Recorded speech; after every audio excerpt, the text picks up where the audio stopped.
We have a lot of news from the week, pitchers with new pitches, and your mailbag questions up next on a Kokomo Friday. Alcantara, Soroka, you look so good in polka. Peralta, Manoa, bounce back for Aaron Giolito, Castillo, Yoshida, Mosu,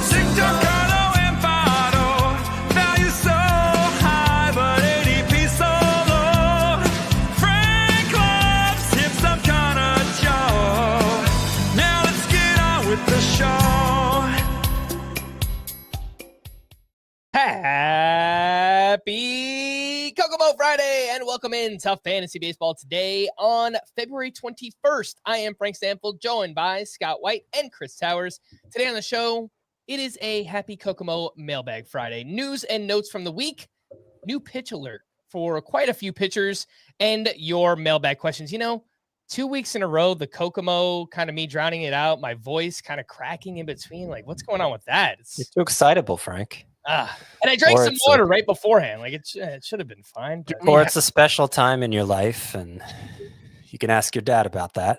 Do we have an actual new pitch alert? Is it like a siren?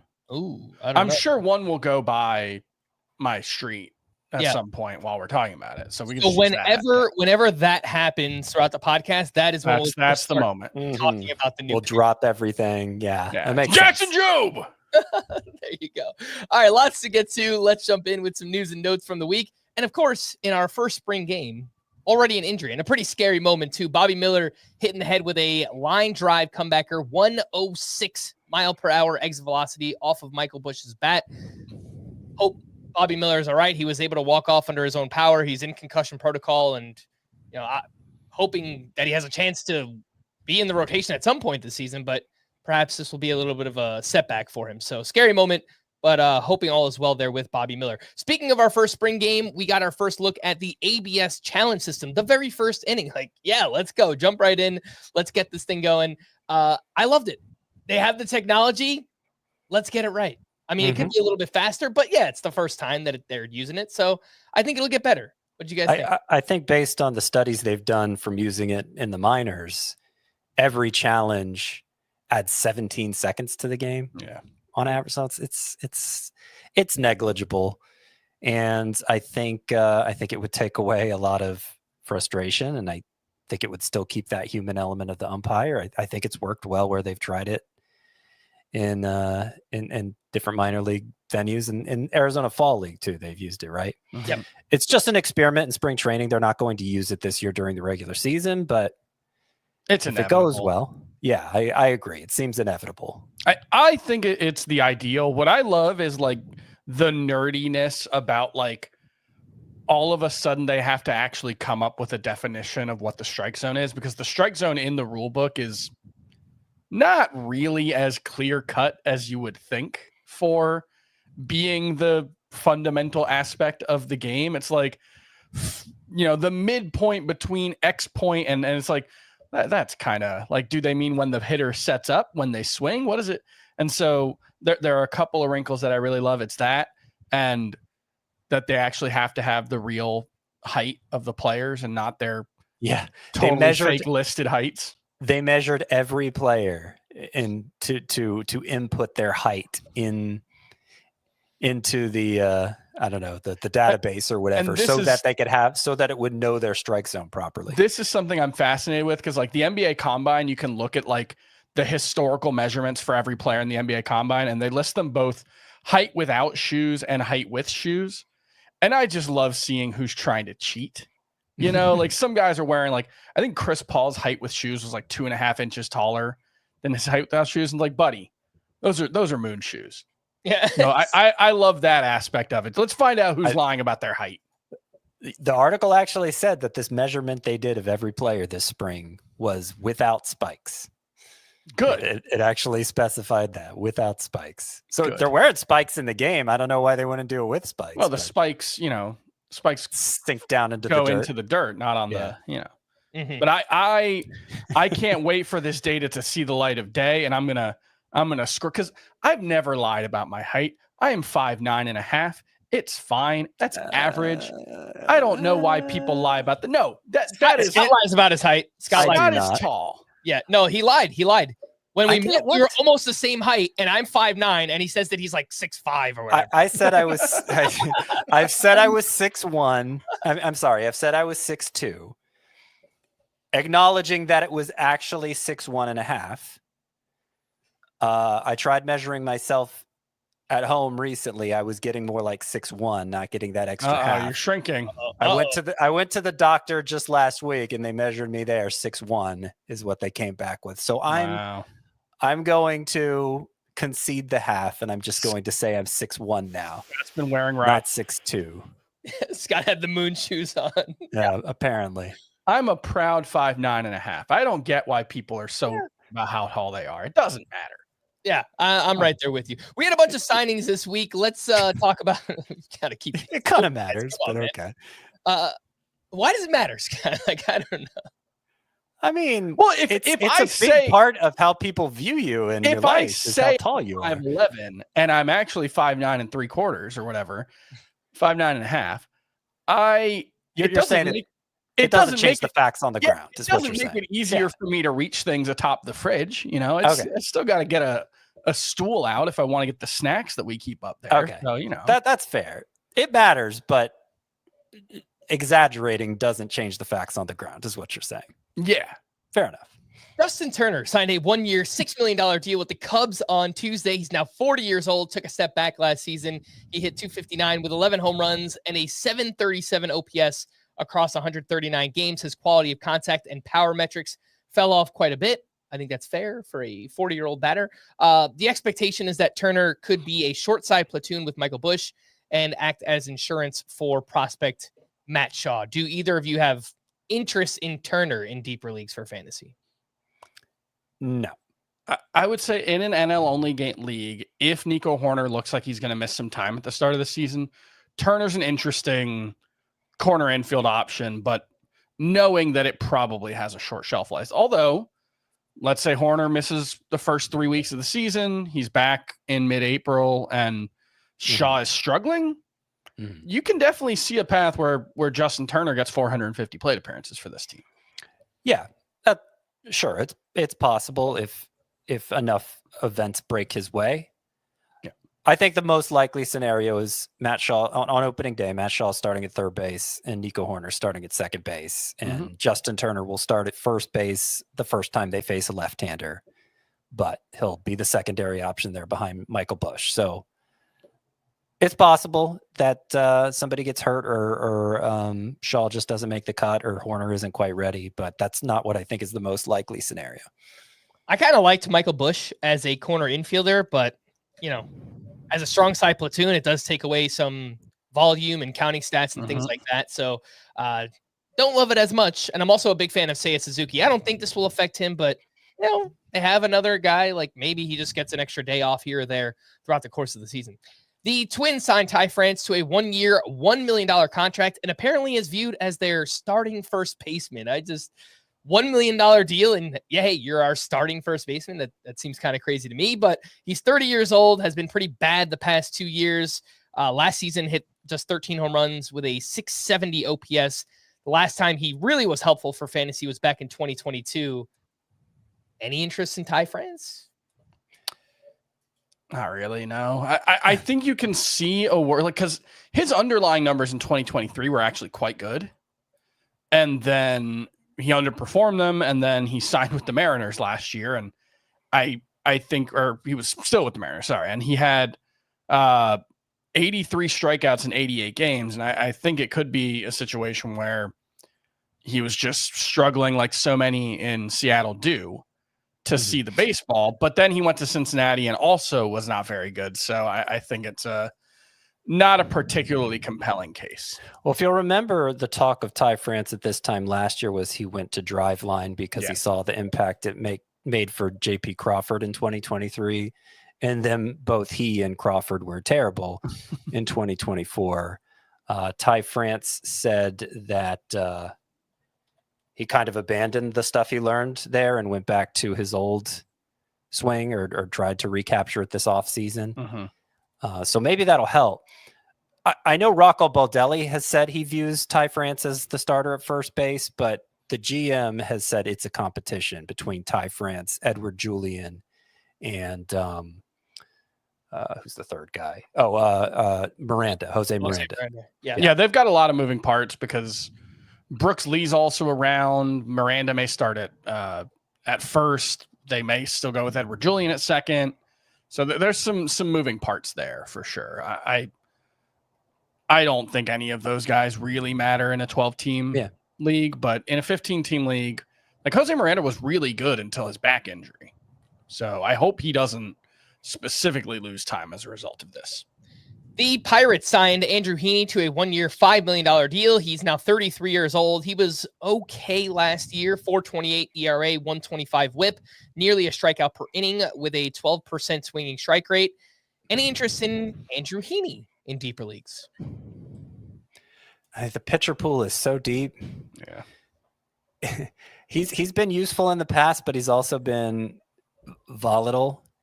And I just think I can come up with other pitchers at least at this point in draft prep season, even in deep leagues like that. Like I'll take a flyer on a David Festa before I'll invest in Andrew Heaney. So it's just he's rarely been anything more than useful as well, outside of that one stretch with the Dodgers, really. Yeah. So I think it's more annoying for Bubba Chandler than interesting for Andrew Heaney. My hope is that if Bubba Chandler comes out this spring and just shoves, he'll have a job, but it does complicate things a little bit more. Their rotation right now, Paul Skeens, Mitch Keller, Jared Jones, Andrew Heaney, and Bailey Falter. Like, maybe if one of those guys just looks terrible, the back end guys look terrible in spring, and Bubba Chandler. Falter could falter. It's right there in the name. Yeah, I mean, I don't think he's anything special for like a real life or fantasy perspective, but yeah, it might complicate things a little bit for those Pirates pitching prospects that we're pretty excited about. The D-backs signed Geraldo Perdomo to a 4-year, $45 million extension. And my immediate thought, what about Jordan Lawler? I say he's at a dead-end job. That was my tweet that got a lot of traction and some pushback from Diamondbacks fans. Yeah, I understand why Eugenio Suarez is starting over Jordan Lawler to begin this season, but I didn't understand why Geraldo Perdomo was. I know the MO on him is he's a great defender. The data doesn't really support that. Yeah. So, and he's clearly not that good of a hitter if you buy hitting stats at all. But apparently he's like a good leader, and Diamondbacks fans clearly have a fondness for him. Jordan Lawler probably is in line to take over at third base after Suarez leaves, right? This is a contract year for him. Yeah. And there were some rumors that Suarez could get traded this offseason. They didn't go anywhere, but look, Lawler doesn't turn 23 until July. And he played 23 games last year and only 119 the year before. So as much as we want to see him, he's played 28 games above AA. So well, yeah, but it does feel like he's 2 years overdue for a promotion, right? Like, well, because he was promoted 2 years ago. Yeah. Yeah. And he missed all that time last year with the thumb injury. Mm-hmm.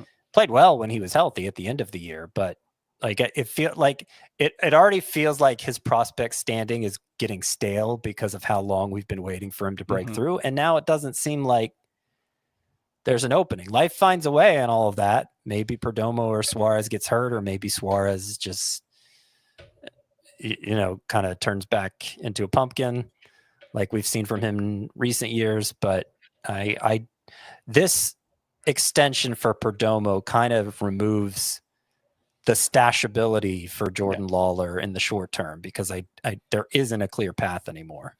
Unless he plays center field in spring training and they could give him a look that way, but he hasn't done that yet in his career. I've seen our buddy the Welsh kind of speculate on that exact thing, that maybe Jordan Lawler gets some reps in the outfield this spring, but to my knowledge, I have not seen any reports of that actually happening yet. Let's take our first break. When we return, we'll run through the rest of the news and then your mailbag questions right after this. I'll be home when I See the faces that remember my own. When I'm with my friends, I feel home. Welcome back in, breaking down the news and notes of the week and moving past some of the extension stuff and signings. Vladimir Guerrero Jr., well, I guess this is kind of partially related to that, and the Blue Jays were unable to reach a contract extension, and he will test free agency at the end of the season. So we'll see. My guess is based on that Juan Soto contract, he will get a lot of money, not Juan Soto money, but he will get a lot of money. He's such a hard player to figure out the contract for because he's not Juan Soto. No. He's not Bryce Harper or Manny Machado even. But I think if you were, when he's and they were too. I think they were 26 or 27 when they made their free agency. So like, I think if I were just handing out contracts, I would just give him the Bryce Harper contract from 4 years ago now, because he's not as good as Bryce Harper. He's the same age, but there's been some inflation, so I think that contract will work. But like, you figure he's probably looking for $400 million, and I don't know if he's worth that. Yeah, the market hasn't been kind to first basemen in recent years, whether it's Pete Alonso or even you go back and look at the deal Freddie Freeman got. Yeah. Like, it's just, there are so few teams that need a first baseman at any given time, and it's not considered a premium defensive position. So Guerrero's capable of playing third base, which maybe helps, and just the fact he's so young probably helps. But I don't know. It because he's a first baseman, I think we might be underwhelmed by what he ends up getting. Mike Trout is moving to right field. A combination of Joe Adell, Mickey Moniak, and Taylor Ward will man center field for the Angels. Does this affect your evaluation of Trout at all? I think you can hope it keeps him healthy, but I don't actually buy that you're less likely to get hurt playing. Like, the one aspect that I guess I hadn't considered is like the right fielder is going to back up fewer plays than the center fielder. So maybe it's a marginal difference in the amount of wear and tear it is, but I don't think it really changes it. The thing for me is just like, the Angels had to have known this conversation was coming, and they just didn't add a center fielder. Like, I'm sorry, Mickey Moniak's not an everyday player. Joe Adell, no. I really don't think he's a center fielder. I'm hoping he can handle it.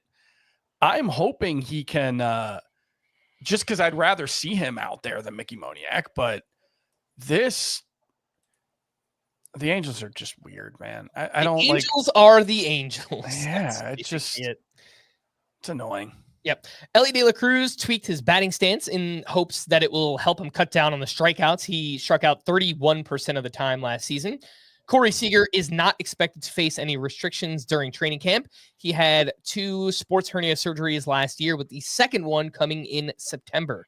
Jose Altuve's first spring game will be in left field. The Astros seem pretty set on getting Altuve playing time there, which will make him dual eligible for fantasy. At some point, he'll have second base and outfield eligibility. Got some good news for your boy Christian Yelich. He said there's no reason to think he won't be ready for opening day. Let's see him in some games and see how his body and his back reacts, of course. Frankie Montas has been diagnosed with a high-grade lat strain and will be shut down for 6 to 8 weeks. Maybe a last round injury stash for those who have IL spots, if you're interested in doing that kind of thing. Kerry Carpenter could see more playing time against left-handed pitching this season. In his career, he has hit .202 with a .588 OPS against lefties. It could hurt the batting average, but if he plays every day or close to it, maybe it helps the counting stats for Kerry Carpenter. Mm-hmm. Yeah, I'm skeptical it would help, but it probably comes out in the wash, I guess. My whole case for Kerry Carpenter as a bust is that he's going to sit against every left-hander. So what can his runs and RBI look like? Mm-hmm. So if nothing else, this news has me rethinking that. I'm surprised, and I don't know that they'll stick with it necessarily, because he has been horrendous in his few opportunities against left-handers. And he's in his late 20s already, so I don't know how much improvement you can count on, but it is true that they're saying they're open to playing Kerry Carpenter against left-handers more. Harrison Bader, who signed with the Twins last week, is expected to see a significant amount of playing time in left field which is interesting because Trevor Larnach was supposed to be there, and then there's Matt Wallner in right field. So are you guys knocking either of those players, Larnach or Matt Wallner, with Harrison Bader there? Significant is the word used, and there's not a lot of specificity with that word. Significant just means not insignificant, right? So I interpreted, and I think I was reading through some of the Twins beat writer material. That's how I got that note on Ty France. I was reading through that earlier today. And they expect Trevor Larnach and Matt Wallner to be in the corners most of the time. They're both left-handed hitters, and Bader bats right-handed. So significant just could mean he spells one or the other against lefties. But mainly he's there to back up Buxton in center, given Buxton's injury history. So I don't think it'll really affect Larnach or Wallner beyond what we were already expecting for their playing time.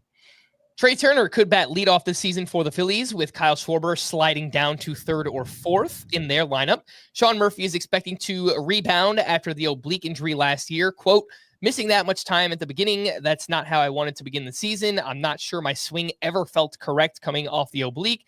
Not that I was in any pain or hurt. Some things just felt off, and I never caught up and found a way to adjust. So I think that's a pretty fair excuse for him. And as I've said, I like him as a catcher 2 target this season. I mean, that was the theory for Sean Murphy sleeper, was that he was never right after that oblique injury. So it's encouraging to hear him say that he, it's not just us theorizing anymore. Murphy's backing it up. Nationals manager Dave Martinez said earlier this week that lefty Jose Ferrer is a candidate for saves along with Jorge Lopez. They also signed Lucas Sims this week. So could he factor into the mix at all? I don't. Kind of feels like it's to avoid. I don't know. Maybe, but I don't.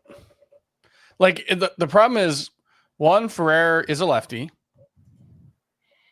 2, it's not clear he's good. Yeah. Low strikeout rate. Yeah, really low strikeout rate for the fact that he throws legitimately 101 miles per hour. So yeah, I don't know.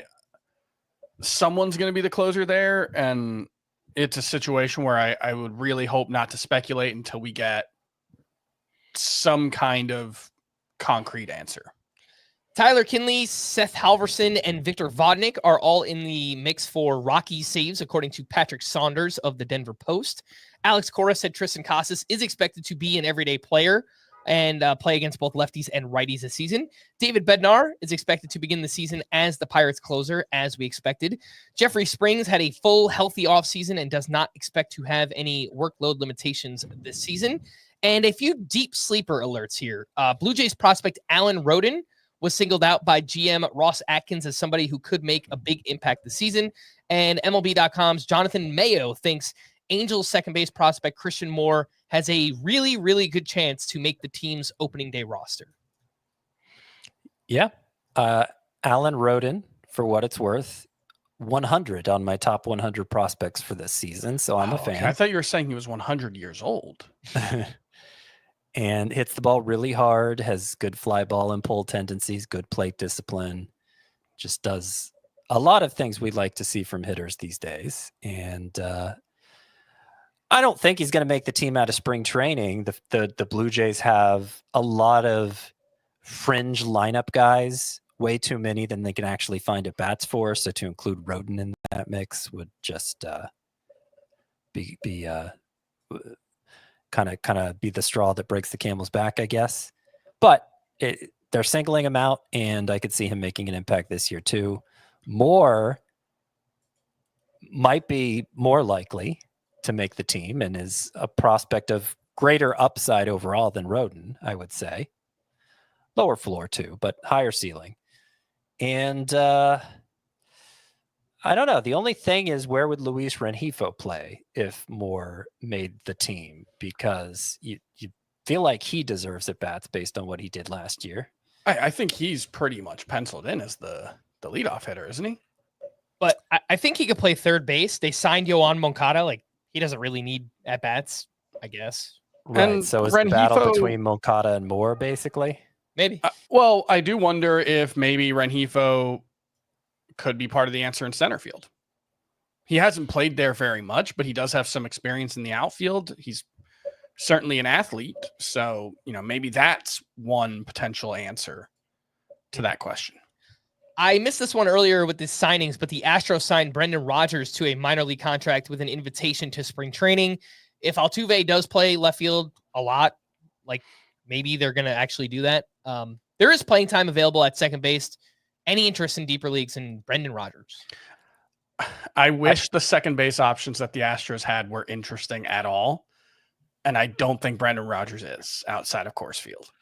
I took him in the reserve rounds of the AL only auction we just did the other day. So he didn't even get a bid on him. But I was interested in taking him in the reserve rounds of an AL only league. Yeah, because there is that possibility he gets most of the at-bats at second base, since it does sound like the Astros want Altuve.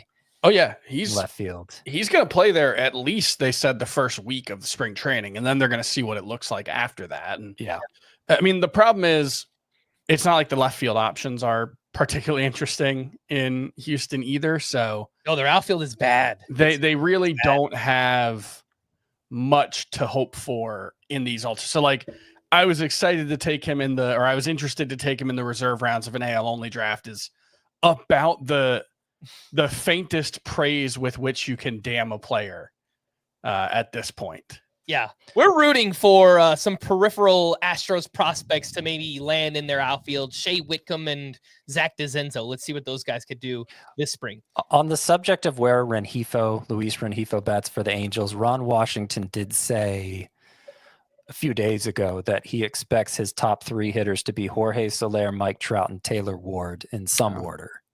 So Rengifo, I presume he's an everyday player, but it doesn't sound like he'll be in the upper third of the lineup. Some injuries from the week. Do any of these concern you as of now? James Wood was held out of outfield drills due to left quad tendonitis. Jesus Sanchez is recovering from right elbow inflammation. Clark Schmidt dealing with a cranky back. Tyler Fitzgerald day-to-day with a lower back injury. And Twins outfield prospect Emmanuel Rodriguez is delayed a week or two with a sprained left ankle. I think it's too early to be too concerned about any of these, except for Schmidt, just because pitchers are always a little more concerning when they get derailed early in spring training than hitters, and the rest of these guys don't matter all that much anyway. The one thing, Scott, who's the other? Walker Jenkins. The Twins have two like top 10 prospects, and Walker Jenkins and Emmanuel Rodriguez. They're in similar spots in their career. It does sound like Walker Jenkins might be expected to move a little quicker this season, so any delay for Emmanuel Rodriguez might make that more likely, but that was something that I was reading from one of the Twins beat writers today. All right, Chris. Well, we haven't heard any sirens, so I guess we'll just have to I apologize. Right? Yeah, I guess we'll just get into it. Pitchers with new pitches so far, and this comes courtesy of our friend Lance Brozdowski. He's posted this on Twitter, X, so make sure to follow him at Lance Braz. Kevin Gausman is apparently working on a cutter. Clay Holmes, a changeup, a four-seam, and a slider. Jackson Jobe, a sinker and a curve. Max Meyer, a sweeper and a sinker. Paul Skeens, a running two-seam and a cutter. Casey Mize, experimenting with two different sliders. AJ Puck, a changeup. Grayson Rodriguez. No? Stop, AJ. Grayson you tried Rodriguez. this already. What was a splitter last year? Yeah. Grayson Rodriguez is bringing sweeper back. Yep. Let's see it. Jake Irvin with a slider. Bryce Miller and George Kirby with cutters. Jared Jones with a sinker. AJ Smith-Shawver with a cutter. Kyle Harrison, a cutter/slider. Tyler McGill, a tighter curveball. Hurston Waldrop, an old curveball. Graham Ashcraft, a cutter. And then some maybes. Griffin Canning with a sinker and Christopher Sanchez with a cutter. Hopefully you can keep up with all that. I just threw a lot of names and pitches at you, but do any of these in particular have you excited? I don't know how long you want to spend on this, but I do have quite a few thoughts if we can spend a few minutes. Sure. Clay Holmes, the changeup, that's obvious. That was like the most obvious thing he would have to develop because his approach mostly has been almost entirely sinker, slider, sweeper, and that's why he has like a 520 OPS against righties in his career. That's also why his OPS against lefties is like 180 points higher. I think he might have real problems getting lefties out if the changeup isn't workable, but he's aware of it. The Mets are aware of it, obviously. And I think that's going to be the biggest thing for Clay Holmes' chances of surviving as a starter, because teams are just going to stack their lineup with lefties if he doesn't have a viable pitch to neutralize the platoon. To the extent they can. I mean, obviously benches are pretty small these days because every team carries 13 pitchers. But yeah, I hear you. Jackson Jobe, we've talked a lot about recently as I think one of the most undervalued players in fantasy this year. He's a spin master, a spin doctor. Yeah, that makes more sense. And the curveball was his primary breaking ball before he got to the pros. It ended up not getting as many swings and misses, but having that as a pitch that can potentially get him in more advantageous counts rather than as a swing and miss pitch could be helpful. Max Meyer going with the sweeper, I think, could potentially really matter. He needs to get some fastball velocity back, but his slider was just okay. Last year, he didn't really have like a punch-out weapon, and a sweeper, in addition to keeping the slider that he had last year, which had more vertical movement, could be a big deal. Grayson Rodriguez, I mentioned this in the pitching preview, going back to the sweeper, which was a much better pitch as a rookie than his slider was last year. His slider is more of a cutter. And I think when he started throwing the new version of the slider last year, it was originally counted as a cutter by Baseball Savant. So that could be how it works, where the slider acts as a cutter. It's more of a strike stealer, a pitch to use against lefties to generate some weak contact. And the sweeper can be more of that put away pitch that he kind of is missing, I think. So I like seeing that. Who was that last one you were talking Grayson about? Rodriguez. Okay. Yeah. The Mariners, everybody adds a new pitch every offseason, seemingly for them. I think Bryce Miller's up to 14 pitches. Now, that's only a slight exaggeration. I think it's actually 8 or 9. And look, Kyle Harrison, cutter, slider, I don't care if his fastball is not good. That's the biggest thing for me is he threw his fastball like 70% of the time last year, I think. And it was like 92, 93 most of the season. And it was down to like 91 towards the end. Kyle Harrison needs to get that fastball back up to like 95 if he's going to have any chance. So he did say this spring that he's rediscovered velocity after shoulder and ankle injuries, got his delivery out of whack last season. So I'm interested in seeing what Kyle Harrison looks like this spring. Sort of like I was saying for Andrew Heaney, the pitcher pool is so deep that it's hard to imagine I'd ever get to a point where I'm taking Kyle Harrison in a standard size league, but he is trying some new things and obviously has a huge pedigree in his history as a prospect.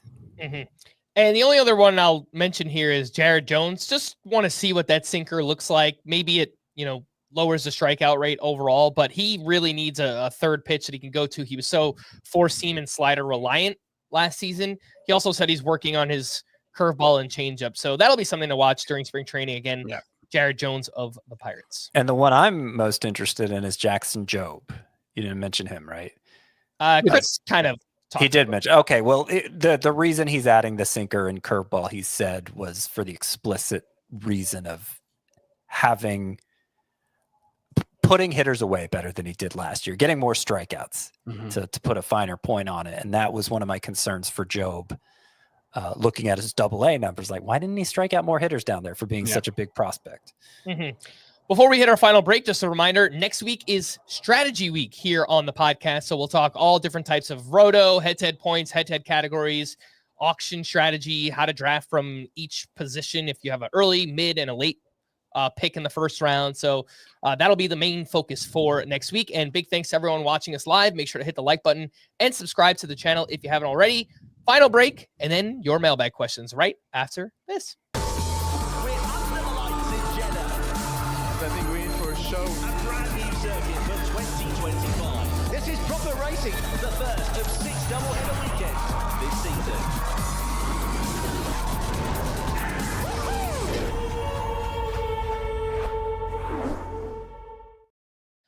Welcome back in Fantasy Baseball today, a Kokomo Mailbag Friday. Continue to send your questions in fantasy baseball at cbsi.com. That's the letter I.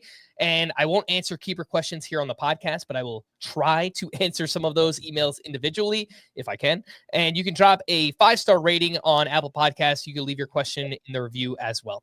This one is from Michael. If Ohtani were to get injured stealing a base similar to the World Series and he is pitching and must leave the game, what happens to the lineup? Do they lose the DH and need to replace their pitcher all at once, or do they still get to use the DH with someone else? I think this could be more reason for Ohtani to run less, especially when he isn't pitching. I don't think this would matter. I think if your DH has to leave the game, you could just replace them with a DH. The only exception is, I think it's if the DH hasn't appeared in the game yet. There is one exception where you would lose your DH, but I don't know that it's likely to come into play at all. And there's another wrinkle with the DH rule. Where he wouldn't count towards the pitcher limit on the roster, but that also wouldn't really matter. The one thing that we didn't mention in our discussion of Shohei Ohtani, the pitcher, and this only comes up in leagues where he is pitcher, where you have to choose a pitcher or a hitter, or Two different players. where there are two different players. Yeah, that's the better way to describe it. Is he's not going to pitch the first month or so of the season, but he is going to hit, so he's not going to be on the IL. Now, apparently, Yahoo made Shohei Ohtani IL eligible as a pitcher last year. Maybe that's just because he was out for the whole season. I don't know. I can't say what they're going to do this year, but it would be weird if they made him on the IL when he's not on the IL. The player wasn't actually on the IL. Obviously, he was winning MVP, but they decided to put the pitcher version on the virtual IL. But that is something to keep in mind if you're planning on drafting Shohei Ohtani. The pitcher is, it might just be a dead roster spot for a month and a half. And he's not going to go on a minor league rehab assignment either. So his first start since tearing his UCL is going to be his first start of the season. Good luck. There's going to be a ramp-up period there. Yeah. When are we going to get 5 or 6 innings out of Ohtani? Yeah. June, maybe? I would say June at the earliest, unless he's he could be really, but he's probably going to be limited to 70 or so pitches, I would guess. I think even less early on. But. Yeah, but I do think the overall point about injury concern, we talked about this the other day. We just do expect him to run less this year. Yep. This one is from Derek. I would love to hear Scott White's thoughts on how his previous year's 2024 starting pitcher strategy of focusing on strikeout rates in lieu of other stats available worked out. I know I am oversimplifying Scott's strategy used in 2024 draft season prep, but for the sake of brevity, I hope my question is clear enough. I continue to listen throughout the offseason and don't recall Scott ever stating specifically how he thought it worked out. Would he try it again? Were there any pitfalls? How did it affect all other categories? So to summarize what the strategy was, remember last year with the starting pitcher for me, pitcher position for me was all about the glob, a very large group of pitchers, not that far down the rankings, where they all just felt kind of like random number generators and had no idea what to expect from them. They all felt unappealing. So once you're in that glob, I suggested focusing on the high strikeouts guys, because if nothing else, you could rely on that. The ERA and WHIP are going to be less predictable, but you can at least count on pulling away in strikeouts. How did it work out? I don't remember having any. I won the Memorial Magazine League. So obviously this was more of a roto specific strategy, because in points leagues, you don't care about strikeouts as much from pitchers. So I won that league. I don't know that I won it on the strength of pitching necessarily. And I wouldn't say my pitching staffs were good in roto leagues on the whole. Was it a fault of the strategy? It may have just been that I didn't follow the strategy very well. It's easier said than done to thread that needle of getting the high strikeout guys. So I don't know that if somebody out there executed it better than I did, maybe it paid off for them, but I can't say that I went out and dominated the pitching categories in all my roto leagues with my approach last year. I do think in the long run, just focusing on whiffs and strikeouts and specifically K-minus walk rate has been one of the biggest indicators of just future pitcher success. Focusing on those things, I think in the long run will usually pay off for starting pitchers. Of course, there are some pitchers up top who don't have gaudy strikeout rates. Framber Valdez comes to mind. Corbin Burns' strikeout rate has been down the past couple of years, and we still expect those pitchers to be really helpful in fantasy. So, you have to know the player pool and, which pitchers can kind of overcome, I guess, not huge strikeout rates. But yeah, I think in the long run, you still just want to mostly focus on pitchers that can get you whiffs. Yeah, among mainstream stats that everybody's heard of. Like if you have to choose one that tells you how good a pitcher is, it's strikeouts. But that's been long settled. Mm-hmm. This one is from Cody in Washington. Dear Phoebe, Lucy, and Julian. Julian. Oh, those are my boys. Those are your boys? Who are? That's Boy Genius, the indie rock super group. Phoebe Bridgers, God. Lucy Dacus, and Julianne Baker. 3 of the best singer-songwriters of their era. All right. What's the data on 2-start pitchers in the last few years? Has the number gone down drastically? And anecdotally, does it seem like 2-start pitchers are skipped/pushed back more often? I'm rejoining a points league for the first time in a few years, and the 2-star pitcher strategy I've had success with in the past seems less solid. And you know what? I am going to, whoever answers this question, clip it out and send it to my dad, because I have brought this up before. We play in a head-to-head points league, our home league, for the past decade. He will stream anyone who has 2 starts. Like, him focusing on his opponents and how many starts they have is like his main strategy.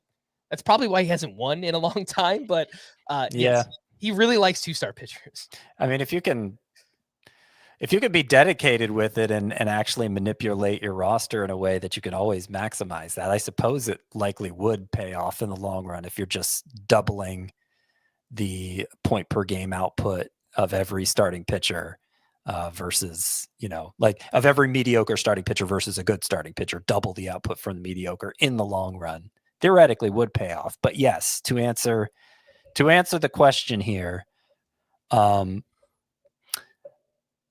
as somebody who puts together 2-start pitcher rankings every week for the site, I will say that especially last year, but it's probably been a gradual increase over the years, I keep repeating who is in my 2-start pitcher rankings because they got pushed back and didn't make 2 starts, which has me thinking I might need to do it differently this year.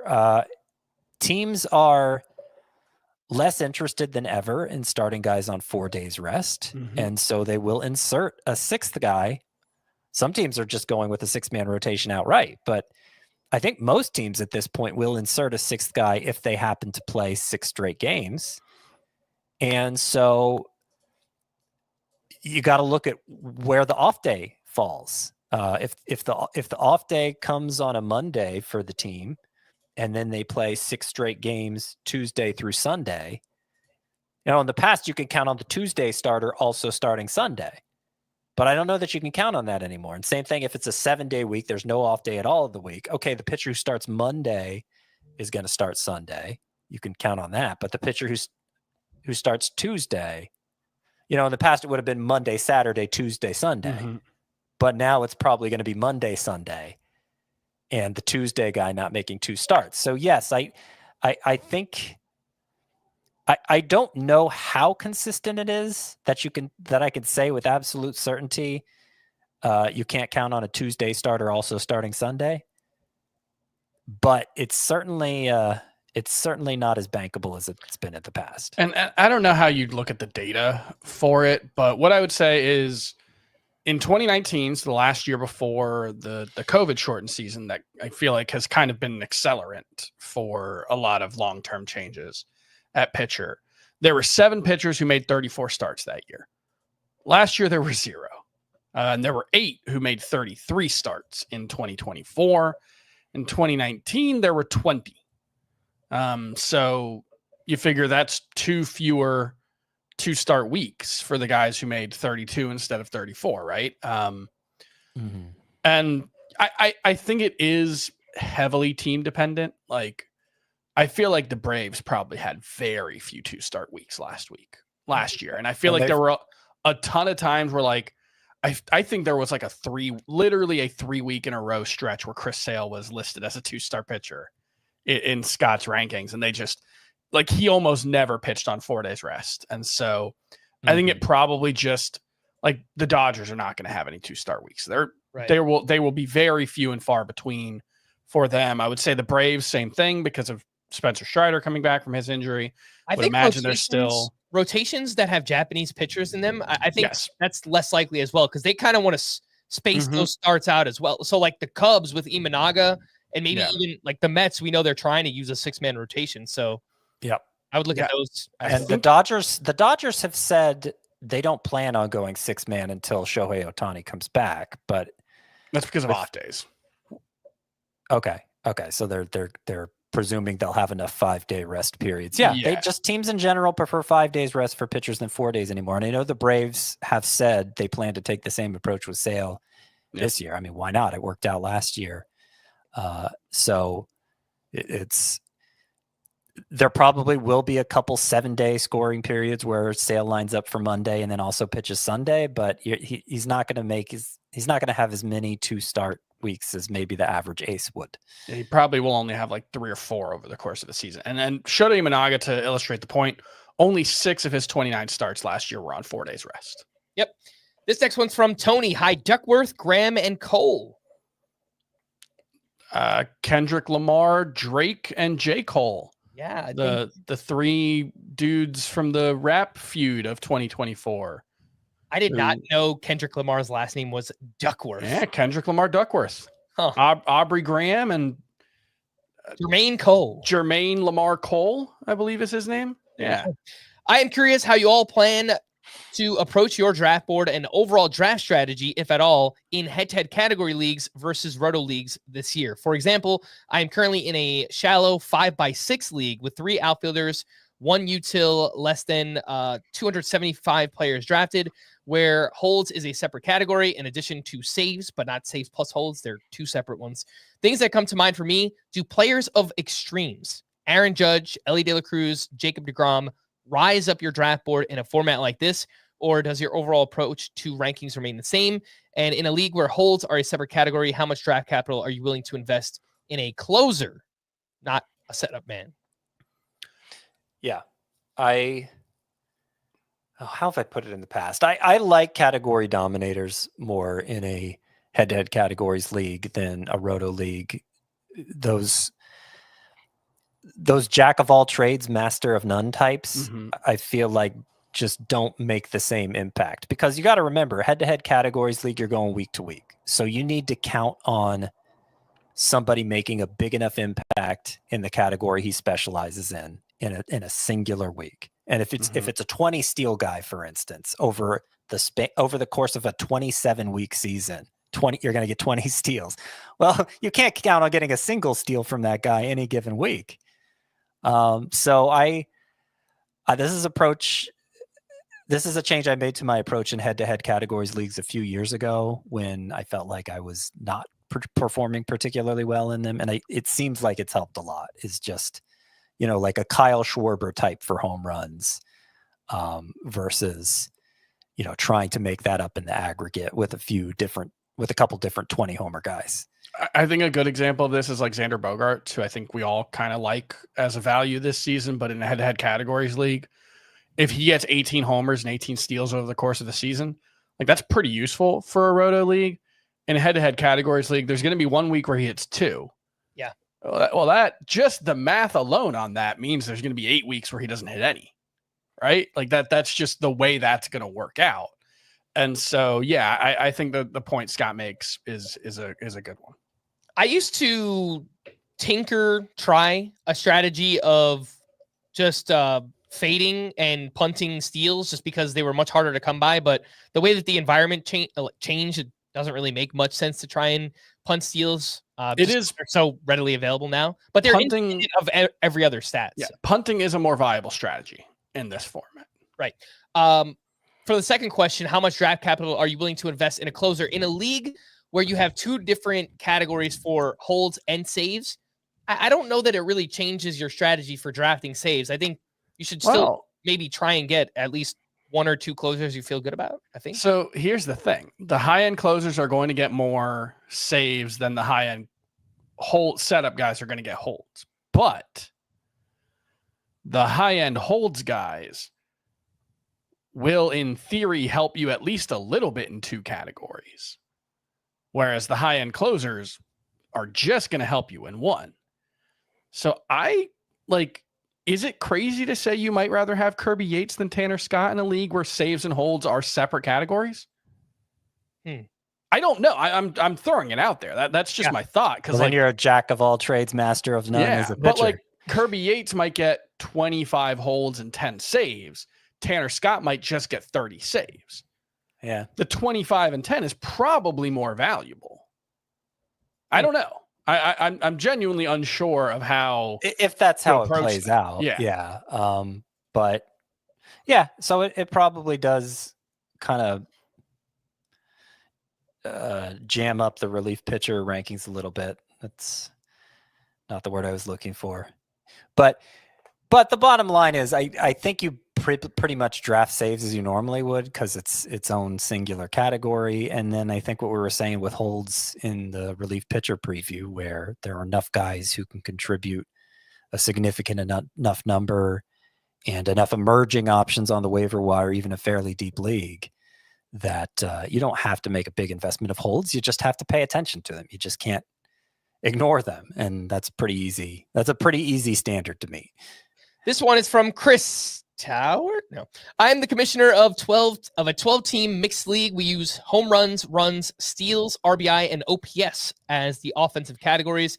I have the first overall pick, and I'm really up in the air on whether to take Ohtani, Judge, or Bobby Witt Jr. I'll be starting the league with Bryce Harper, Jackson Chourio, and Garrett Crochet as my keepers. That is a great start already. But in a league that adds OPS as a category, who would you take first? Ohtani, Judge, and Bobby Witt. I think Judge was far and away. Judge is the better OPS guy. I think in terms of expected OPS this season, I would probably go Judge, Ohtani, Witt. But Judge is the guy who's had 2 1,100 OPS seasons. I don't think Ohtani's ever gotten that high, right? He was like 1090 this year. It was, it was 1036. Okay, yeah. 1066 the previous year. But yeah, Judge is better. Judge is like all-time great OPS guy. But Judge also isn't going to give you the steals that Ohtani or Bobby Witt will give you. So, I mean, is that trade-off worth it? Getting more OPS? It probably is, right? Because the rates are harder to come by. So, I mean, in standard 5x5 leagues, I have Judge and Ohtani at the same dollar value. So if you're skewing the format toward Judge, that puts him ahead of Ohtani for me. All right, this one's from Ryan. Love the show and Scott's newest Valentine's musings this year. It's what we're all here for, really. Agreed. 2 questions regarding trades. 1, what are the biggest principles you guide yourself by in trades? 2, what specific tools/resources do you like to use when you dig into specifics in evaluating trades? I've heard of people using like trade analyze tools and things like, I don't know. I've never found them that accurate. It's just so subjective. It comes down to how you and the person you're trying to trade with feel about those players and the needs of both of those fantasy managers. That's the biggest thing. To use an extreme example, if you're doing really well in stolen bases and someone offers you Bryce Terang, you probably just turn that one down because he's not going to give you anything. So like that, it's very team dependent, especially in a roto league, because it often depends on what categories you need versus what categories your opponent needs, not just what positions they need. So it's really hard to have a one size fits all, although that is what we attempt to do. And I do a trade values column in season, and it is more or less just trying to apply the salary cap / auction values that we have preseason to players in season. There's never a perfect answer to that.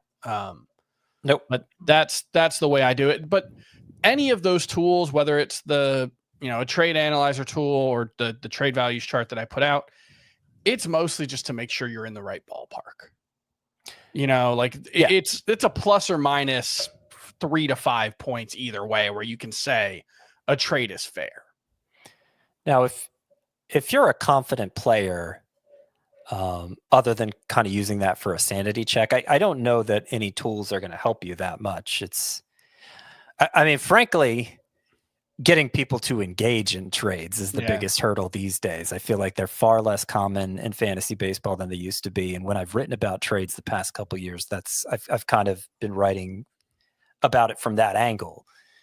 And so principles when making trades, I mean, I don't know if this is the sort of thing you're looking for, but getting a conversation going, which means these days, I think texting is the most effective way to do that, rather than just sending somebody an offer through the league tool or even sending them an email that's very likely to be overlooked. If you have their phone number, it can actually text them. You have a better chance of getting them to engage right away. And once they're engaged, you're far, far more likely to work something out. Far more likely. That's how I pull off 90% of the 90 may be a little high, but 80% of the trades I make these days is I get to texting the person I want to make a trade with. Do either of you ever get on the phone and call somebody? Because I know Ian Kahn, who is a very successful fantasy player, whenever he makes trades, he gets on the phone. He will. I mean, that's a higher level of intimacy. I feel like that. I already worry that I'm intruding on somebody's life who I barely know. I may not even be able to picture their face. I just know them through this league and happen to have their phone number. So I'm not going to call them up on the phone. If you're your best friend that you see, I don't know, a dozen times a year, that's probably fine. But no, I'd at least start with texting. And if you have to move on to the phone, then maybe that makes sense. I remember Nando DeFino used to tell me about another trick that he would try. I don't know how successful it was, but he would send out a bunch of trades across the league and just blast email the league. Just sent out a bunch of trades. The first one to accept gets the trade done. Yeah. I've tried gimmicks like that. I think everybody knows what you're doing. I mean, part of it is because I say it's harder to pull off trades these days. Part of it's because, people who started playing fantasy, people who are playing fantasy today, by and large, they've been playing it for a long time now. So they've kind of seen all the tricks, and you can't really get away with tricks anymore. And I think part of it is everybody more or less values players the same. Yeah. That there's a flattening of valuations, so you don't have as many. I think this guy's awesome. You think he's terrible. Let's trade him because I like him more. Like that just doesn't exist anymore. For the most part, there's a much narrower range of potential views of any given player. So it's one of the reasons why it's hard to find obviously good or bad values in draft season. Because there's not the Seth Lugo coming off the season he had last year being ranked as a top 15 pitcher. He's barely top 50. Right. Everybody's got the same data sort. We've become so good at evaluating players that we've lost how to it's evaluate hard to have ourselves. Divergent. and that's why most of the trades I make these days are in dynasty leagues too, because then at least you have teams going in clearly different directions. Different incentives. You can find a match that way. Definitely agree on the dynasty league stuff. Make a bunch of trades in the Scott White Dynasty League. I'm in a fantasy basketball dynasty league, and I'm making trades all the time. It feels much more likely. People are just more invested, I guess, too, when they know, hey, this is a league that we're playing out over a couple of years. Let's do a few rapid fire questions. This one's from Rodney. We use K to walks instead of strikeouts. Rank these three in that format: Sean Manaea, Christopher Sanchez, and Kodai Senga. Senga, Sanchez, and Manaea for me. I don't think K divided by walks would change it. Senga's worse in that, but I still think he'll be very good. I was thinking Manaea might climb ahead of Senga, but you put Manaea behind Sanchez even. I might put Senga last because of the walks. Maybe yeah. I'm going to go Manaea, Senga, Sanchez, but the difference there may just be how we feel about Manaea. Yep.